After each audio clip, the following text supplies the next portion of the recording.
ನಮಸ್ಕಾರ ಸ್ನೇಹಿತರೆ, ನಾನು ನಿಮ್ಮ ಪ್ರೀತಿಯ ಗಣೇಶ್ ನಾಯಕ್ ಎಸ್. ದೇವರ ಕೃಪೆ ಫಾರ್ಮ್ ಹೌಸ್, ಮಾರವಳ್ಳಿ ಗ್ರಾಮ, ಹೊಸೂರು ಹೋಬಳಿ, ಶಿಕಾರಿಪುರ, ಶಿವಮೊಗ್ಗ.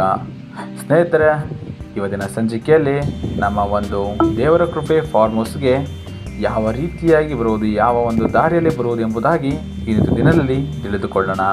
ಹಾಗೆ ಈ ಸಂಚಿಕೆಯಲ್ಲಿ ಸೋಲಾರ್ CC ಕ್ಯಾಮ್ರಾವನ್ನು ಫಿಕ್ಸ್ ಮಾಡೋದ್ರ ಕುರಿತು ಕೂಡ ತಿಳಿದುಕೊಳ್ಳೋಣ.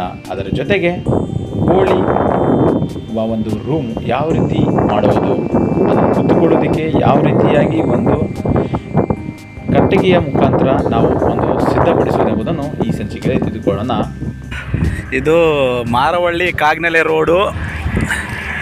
ಈ ರೋಡಿಂದ ಎಡಗಡೆ ತಿರ್ಕೊಂಡು ಇದೇ ದಾರಿ. ಶ್ರೀಧರಣ್ಣ ಅವ್ರ ಹಳೆಯರು ನೋಡಲಿ ಎಲ್ಲರೂ ಇವತ್ತು ನಮ್ಮ ದೇವರ ಕೃಪೆ ಫಾರ್ಮ್ ಹೌಸ್ಗೆ ಹೋಗ್ತಾ ಇದ್ದೀವಿ. ಇವತ್ತು ನೋಡೋಣ, ಇವತ್ತಿನ ದಾರಿ ನೋಡೋಣ. ಎಲ್ಲರೂ ಒಂದು CC ಕ್ಯಾಮ್ರಾ ಫಿಕ್ಸ್ ಮಾಡೋಂತ ಇದ್ದೀವಿ. ಇದೇ ರೋಡ್ ಅದು.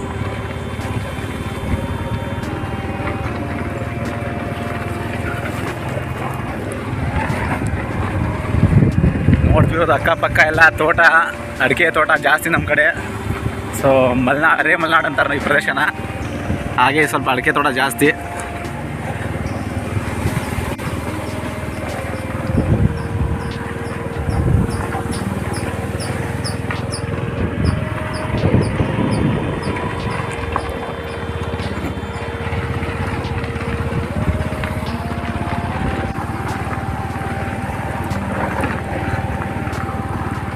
ಹತ್ತು ವರ್ಷ ಇದೇ ರೀತಿ ಹಸು ಎಲ್ಲ ಮೇಯಿಸ್ತಾ ಇರ್ತಾರೆ ತೋಟದಲ್ಲಿ. ಆಲ್ಮೋಸ್ಟ್ ಎಲ್ಲ ಕಡೆ ಅಡಿಕೆ ತೋಟ ಇರುತ್ತೆ. ಇಲ್ಲಿ ನೋಡ್ತಿರ್ಬೋದು, ಇಲ್ಲಿ ಸುಣ್ಣ ಬೆಳೆದಾರೆ ಅಡಿಕೆಗೆ. ಏನಕ್ಕೆ ಅಂದರೆ ಬ್ಯಾಕ್ಟೀರಿಯಾಗಳು ಮೇಲೆ ಹೋಗಿ ಕಾಯಿನ ಏನು ಹಾಳು ಮಾಡದೇ ಇರಲಿ, ಡ್ಯಾಮೇಜ್ ಆಗದೆ ಇರಲಿ ಅಂತ ಹೇಳಿ ರೀತಿ ಸುಣ್ಣ ಎಲ್ಲ ಬೆಳೆದಿರ್ತಾರೆ.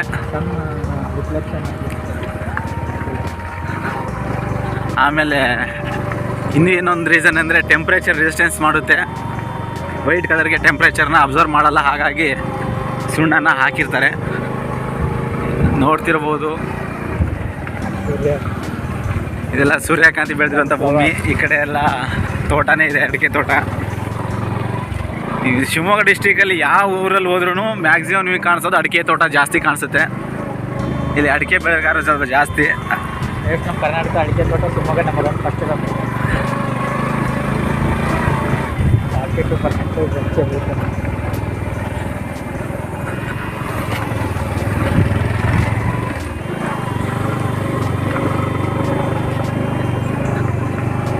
ಇದೇ ಮಟ್ಟಿ ಮೇಲೆ ಕಾಣ್ತಿರೋ ಮೇಲೆ ತಂಬ ಇದೆಯಲ್ಲ, ಇದರಲ್ಲೇ ನಮ್ಮ ಶೆಡ್ ಬರೋದಲ್ಲಿ ಮೇಲೆ ಹೋಗ್ಬೇಕು ನಾವೀಗ.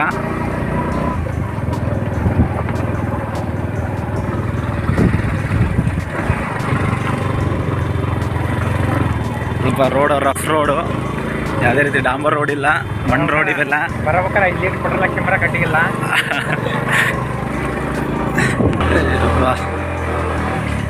ನಮ್ಮ ಗಾಡಿದೊಂದು ಇದೆಯಪ್ಪ, ಇಂಥ ಹೆವಿ ರೋಡ್ನೇ ಬಂದೈತಿ ಅಂದ್ರೆ ಇದು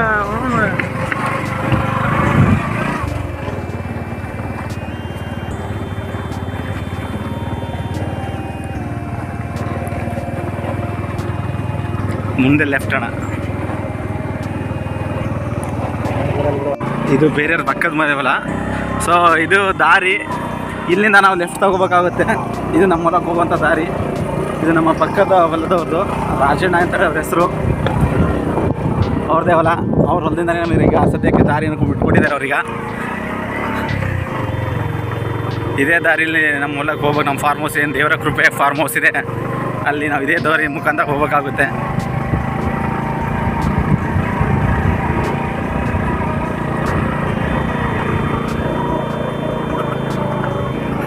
ನೀವು ನೋಡ್ತಿರೋ ಹಾಗೆ ಇದು ಫುಲ್ ಗುಡ್ಡಗಾಡು ಪ್ರದೇಶ.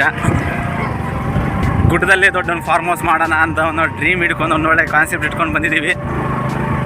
ನೋಡೋಣ, ಇವಾಗ ಪ್ರಾರಂಭ ಮಾಡಿದ್ದೀವಿ, ಮುಂದೆ ಏನಾಗುತ್ತೆ ನೋಡೋಣ.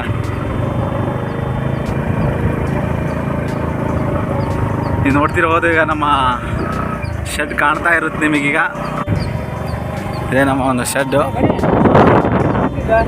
ಇಲ್ಲೇ ಶಿಕಾರಿಪುರದಲ್ಲಿ. ಇದು ನಮ್ಮ ಫಾರ್ಮ್ ಹೌಸು. ಮೇನ್ ರೋಡು ದಾರಿ, ಮೇನ್ ಡೋರ್ ನೋಡ್ತಿದ್ದಾರಲ್ಲ, ಇದೇ ನಮ್ಮ ಹೊಲ.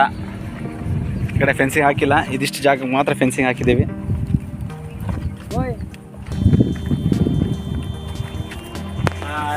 ಕ್ಯಾಮ್ರಾ ಫಿಟ್ ಮಾಡೋದು ಬಂದ ನಂಬಲ್ಲ ಅದನ್ನ ಇಲ್ಲಿ ಇಟ್ಕೊಂತಾರೆ ಮುಂದೆ.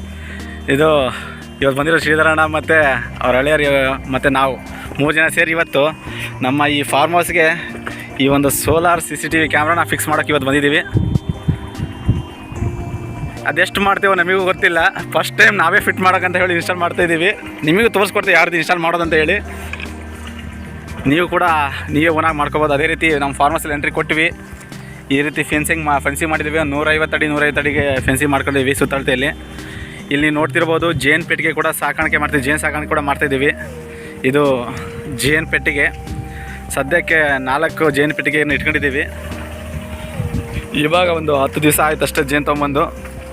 ಒಳಗೆಲ್ಲ ಹುಳ ಇದೆ. ಈಗ ಓಪನ್ ಮಾಡೋದು ಬೇಡ, ಆಮೇಲೆ ನಿಮಗೆ ತೋರಿಸ್ಕೊಡ್ತೀನಿ. ಅದರ ಓಪನ್ ಮಾಡೋದನ್ನು ಕೂಡ ನಿಮಗೆ ತೋರಿಸ್ತೀನಿ.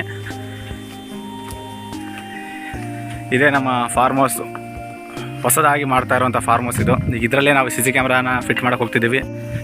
ಇಲ್ಲಿ ನೋಡ್ತಿರ್ಬೋದು ಮೆಕ್ಕೆಜೋಳ. ಈ ವರ್ಷ 4 ಎಕರೆದಲ್ಲಿ ಬಂದಿರೋ ಜೋಳ ಅಂದರೆ ಇಷ್ಟೇ ನೋಡಿ. ಮಳೆ ಸರಿಯಾಗಿಲ್ಲ ಕಾರಣ ಈ ರೀತಿ ಆಗಿದೆ. ಸೊ ಇದು ಫಸ್ಟ್ ಫ್ಲೋರು. ಇರೋಕ್ಕೋಸ್ಕರ ಒಂದು ಮನೆ ಮತ್ತು ಆ ಕಡೆ ಒಂದು ಕುರಿಗೋಸ್ಕರ ಮಾಡ್ತಾಯಿದ್ದೀವಿ. ಅದಿನ್ನೂ ಕಂಪ್ಲೀಟ್ ಆಗಿಲ್ಲ. ಸದ್ಯಕ್ಕೆ ಕೋಳಿ ಬಿಡೋದಕ್ಕೋಸ್ಕರ ಇದನ್ನು ಕಂಪ್ಲೀಟ್ ಮಾಡ್ಕೊಂಡಿದ್ದೀವಿ. ಇದನ್ನು ಅಣ್ಣ ಓಪನ್ ಮಾಡಿ ಡೋರು.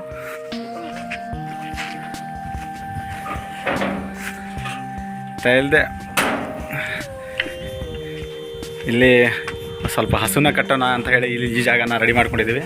ಅದೇ ರೀತಿ ಇಲ್ಲಿ ಬಂದು ಕೋಳಿಗೋಸ್ಕರ ಈ ಜಾಗ. ಸ್ನೇಹಿತರೆ, ಈಗ ನೀವು ನೋಡ್ತಾ ಇರೋದು 2 ತಿಂಗಳ ಹಿಂದಿನ ಒಂದು ವಿಡಿಯೋ. ಅಂದರೆ ಯಾವ ರೀತಿಯಾಗಿ ನಾವು ಕೋಳಿಗೆ ಒಂದು ಕಟ್ಟಿಗೆಯಿಂದ ಅದು ಕೂತ್ಕೊಳ್ಳೋದಕ್ಕೆ ಯಾವ ರೀತಿಯಾಗಿ ಒಂದು ಸ್ಪೇಸ್ ಮಾಡ್ತಿದ್ದೀವಿ. ಅಂದರೆ ಅದಕ್ಕೆ ಬೇಕಾಗಿರೋ ಸ್ಟ್ಯಾಂಡು, ಮರದಿಂದ ಮಾಡ್ತಿರೋ ಸ್ಟ್ಯಾಂಡನ್ನು ನೀವು ಇವಾಗ ನೋಡ್ತಾ ಇದ್ದೀರಾ. ಸೊ ಮುಂಚೆ ನೀವು ನೋಡಿದ್ದು ಕಂಪ್ಲೀಟ್ ಆಗಿರೋದು. ಅಲ್ಲಿ ಬಾಗಿಲು ಓಪನ್ ಮಾಡಿ ತೋರಿಸಲಿಲ್ಲ, ಅದಕ್ಕೆ ಈ ವಿಡಿಯೋದಲ್ಲೇ ತೋರಿಸ್ತಾ ಇದ್ದೀನಿ ಇದನ್ನು ಯಾವ ರೀತಿ ಮಾಡ್ತಿದ್ದೀವಿ ಅಂತ ಹೇಳಿ. ಅಲ್ಲಿ ಸುತ್ತಲೂ ಅಡಿಕೆ ಡಬ್ಬಿನ ಕಟ್ಟಿದ್ದೀವಿ. ಕೋಲುಗಳನ್ನು ನೆಟ್ಟು ಅಂದರೆ ಗೋಡೆಯಿಂದ 1 ಅಡಿ ಮುಂದೆ ಚಾಚಿ ಒಂದು ಚೌಕಾಕಾರದಲ್ಲಿ ಅಥವಾ ಒಂದು ಲೈನ್ ಬೈ ಲೈನ್ ಥರ ಇದನ್ನು ಮಾಡ್ತಾಯಿದ್ದೀವಿ. ಇವರೆಲ್ಲ ನಮ್ಮ ಕೆಲಸ ಮಾಡ್ತಿದ್ದಾರೆ. ಅಂದರೆ ನಮ್ಮ ಹನುಮಂತಣ್ಣವ್ರ ಮೇಸ್ರಿಯರು ಇವರು. ಅವ್ರ ಜೊತೆಗೆ ನಮ್ಮ ಮಂಜಣ್ಣರು ಅಂತ ಹೇಳಿ ನಮ್ಮ ರಿಲೇಷನ್ ಆಗ್ಬೇಕು. ಇವರು ಕೂಡ ನಮ್ಮ ಅಣ್ಣವರು ಆಗಬೇಕು. ಜೊತೆಗೊಬ್ಬ ಪಾಟೀಲ್ ಅಂತ ಹೇಳಿ ನಮ್ಮ ಊರು ಹುಡುಗನೇ, ನಮ್ಮ ಪಕ್ಕದ ಗಂಗೆಕೊಪ್ಪ ಹುಡುಗ. ಇವರೆಲ್ಲ ಸೇರಿ ಕೆಲಸ ಮಾಡ್ತಾಯಿದ್ದಾರೆ. ಅದೇ ಇದು ವಿಡಿಯೋದಲ್ಲಿ ನಿಮಗೆ ತೋರಿಸ್ತಾ ಇರೋದು ಯಾವ ರೀತಿಯಾಗಿ ಮಾಡ್ಕೋತಿದ್ದೀವಿ. ಅಂದರೆ ಇದು ಏನು ರೀಸನ್ ಅಪ್ಪ ಅಂದರೆ, ಕೆಳಗಡೆ ಈ ನಾಟಿ ಕೋಳಿ ಯಾವತ್ತೂ ನೆಲದ ಮೇಲೆ ಕೂರೋಕ್ಕೆ ಇಷ್ಟಪಡಲ್ಲ. ಇದು ಯಾವಾಗಲೂ ಸ್ವಲ್ಪ ಹೈಟ್ ಎತ್ತರದ ಇದರಲ್ಲಿ ಪ್ಲೇಸಲ್ಲಿ ಕೂತ್ಕೊಳ್ಳೋಕೆ ಇಷ್ಟಪಡುತ್ತೆ. ಅಂದರೆ ರಂಬೆ ಫಾರ್ ಎಕ್ಸಾಂಪಲ್ ಹೆಂಗಂದರೆ ಅಟ್ಲ ಥರ ಇರಬೇಕು. ಅಂದರೆ ಹೈಟ್ ಆದ ಪ್ರದೇಶದಲ್ಲಿ ಕೂತ್ಕೊಳ್ಳುತ್ತೆ ಜಾಸ್ತಿ ಇದು ಇಷ್ಟಪಡುತ್ತೆ ನಾಟಿ ಕೋಳಿ.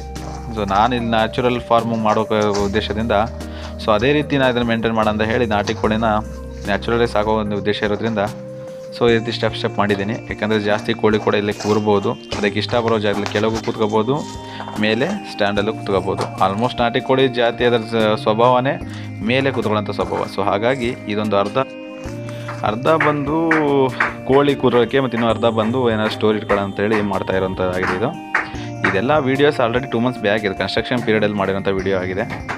ಹಾಗೆ ಇಲ್ಲಿ ನೋಡ್ತಿರ್ಬೋದು ಸ್ಟೇರ್ ಕೇಸ್ ಏನಿದೆ ಅಲ್ಲ, ಇದು ಅಡಿಕೆ ಡಬ್ಬಿಯಿಂದ ಮಾಡಿರೋದು. ಅಂದರೆ ಕಡಿಮೆ ಬಂಡವಾಳದಲ್ಲಿ, ಅನಾವಶ್ಯವಾಗಿ ಹೆಚ್ಚು ಖರ್ಚು ಮಾಡೋದು ಬೇಡ, ಅಲ್ಪ ಪ್ರಮಾಣದಲ್ಲಿ ಮಾಡಿ ಒಂದು ಸ್ವಲ್ಪ ಚೆನ್ನಾಗಿ ಮಾಡ್ಕೊಳ್ಳೋ ಅಂತ ಮಾಡಿರೋದು.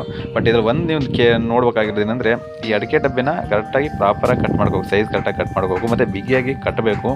ಜೊತೆಗೆ ಮಳೆನ ಆ ಕೆಳಗಡೆ ಏನು ಕೊಟ್ಟಿರೋ ಗೂಡದ ಪ್ರೋಸಿಗೆ ಕರೆಕ್ಟಾಗಿ ಹೊಡ್ಕೋಬೇಕು. ಸೊ ಅಂದರೆ ಸ್ವಲ್ಪ ಸಪೋರ್ಟ್ ಚೆನ್ನಾಗಿರುತ್ತೆ. ಸೊ ಅದನ್ನೊಂದು ಕೇರ್ಫುಲ್ಲಾಗಿ ಮಾಡ್ಕೊಳ್ಳಿ. ಅಂದರೆ ಕಡಿಮೆ ಖರ್ಚಲ್ಲಿ ಆಗುವಂಥ ಕೆಲಸ ಇವೆಲ್ಲ.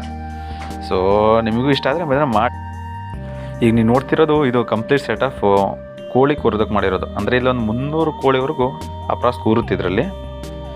ಮತ್ತು ಈಗ ನೀವು ನೋಡ್ತಿರೋದು ಇದೆಲ್ಲ ಜೇನು ಪೆಟ್ಟಿಗೆ. ಆಗಲೇ ಮುಂಚೆ ನೀವು ತೋರಿಸಿದ ಹಾಗೆ ಜೇನು ಪೆಟ್ಟಿಗೆ ಇದೆ. ಇದು ನೀರು ಹಾಕ್ತಾಯಿದ್ದಾರೆ, ಏನಕ್ಕಂದರೆ ಇರುವೆ ಬರಬಾರ್ದು ಅನ್ನೋ ಒಂದು ರೀಸನ್ಗೆ. ಸೊ ಅಲ್ಲಿ ಕೆಳಗಡೆ ನೀರು ಬಿಡ್ತಿದ್ದಾರೆ. ಅದೇ ನೋಡ್ಬೋದು ಅವರು ಒಂದು ಹೆಲ್ಮೆಟ್ ಥರ ಹಾಕೊಂಡಿದ್ದಾರೆ, ಏನಕ್ಕಂದರೆ ಜೇನು ಹುಳ ಕಚ್ಚಬಾರ್ದು ಅನ್ನೋಕ್ಕೆ. ಸ್ನೇಹಿತರೆ, ಈ ನಮ್ಮ ದೇವರ ಕೃಪೆ ಫಾರ್ಮ್ ಹೌಸ್ ಇಲ್ಲಿ ನಾವು ಒಂದು ಸಮಗ್ರ ಕೃಷಿಯಾಗಿ ಕಾನ್ಸೆಪ್ಟ್ ಇಟ್ಕೊಂಡು ಇದನ್ನು ಮಾಡ್ತಾಯಿದ್ದೀವಿ. ಸೊ ಈ ನಮ್ಮ ಒಂದು ಪರಿಶ್ರಮ ನಿಮಗೆ ಇಷ್ಟ ಆಗಿದ್ದರೆ ಎಲ್ಲರೂ ದಯಮಾಡಿ ಲೈಕ್, ಸಬ್ಸ್ಕ್ರೈಬ್ ಹಾಗೂ ಶೇರ್ ಮಾಡೋದನ್ನು ಮರೆಯದಿರಿ. ಹಾಗೆ ನಿಮ್ಮ ಒಂದು ಸಜೆಷನ್ ಏನಾದ್ರು ಇದ್ದರೆ, ಅಂದರೆ ಈ ಸಮಗ್ರ ಕೃಷಿಯ ಬಗ್ಗೆ ಏನಾದ್ರು ಇಂಪ್ಲಿಮೆಂಟ್ ಆ್ಯಕ್ಟಿವಿಟೀಸ್ ಏನಾದ್ರು ಇದ್ದರೆ ದಯಮಾಡಿ ಕಮೆಂಟ್ ಸೆಕ್ಷನಲ್ಲಿ ತಿಳಿಸಿ. ಅದರಿಂದ ತುಂಬ ಅನುಕೂಲ ಆಗುತ್ತೆ. ಏನಕ್ಕೆಂದರೆ ನಾನು ಕೂಡ ಅಗ್ರಿಕಲ್ಚರಿಸ್ಟ್ ಅಲ್ಲ, ಒಂದು ಕಾರ್ಪೊರೇಟ್ ಕಂಪ್ನಿಯಲ್ಲಿ ಕೆಲಸ ಮಾಡುವಂಥ ಒಬ್ಬ ವ್ಯಕ್ತಿಯಾಗಿದ್ದೇನೆ. ಹಾಗೆ ನಿಮಗೆ ಕೊಟ್ಟಂಥ ಸಜೆಷನ್ನು ಖಂಡಿತವಾಗಿ ಇಂಪ್ಲಿಮೆಂಟ್ ಮಾಡೋದಕ್ಕೆ ಪ್ರಯತ್ನ ಪಡುತ್ತೇನೆ.